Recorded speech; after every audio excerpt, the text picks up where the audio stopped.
Le mystère du masque de porcelaine. Le vol au musée de l'art contemporain à Sainte-Marie. La nuit était tombée sur la ville endormie de Sainte-Marie, où les rues étaient baignées par une pluie fine. Au musée d'art moderne, un silence oppressant régnait.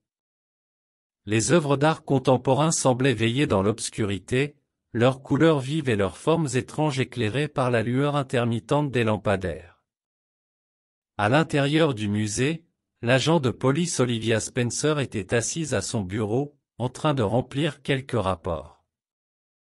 Soudain, une alarme retentit, brisant la tranquillité de la nuit.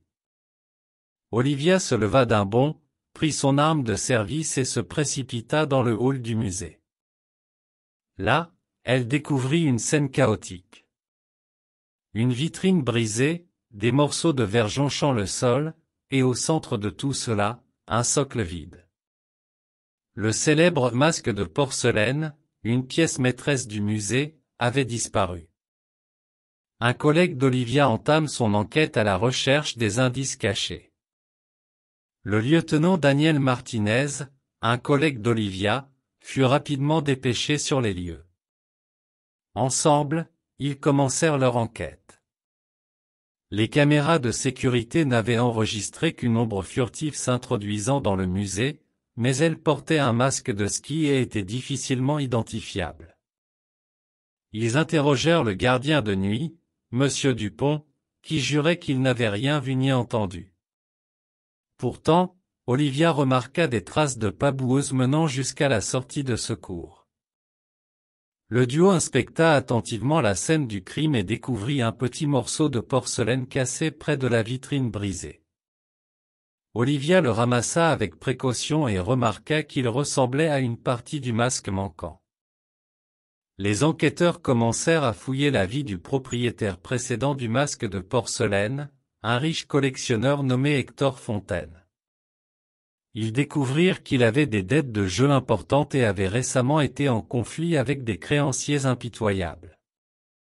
Olivia et Daniel se rendirent chez Fontaine pour l'interroger, mais découvrirent qu'il avait été assassiné dans sa luxueuse résidence la nuit précédente, et son corps portait des marques de strangulation.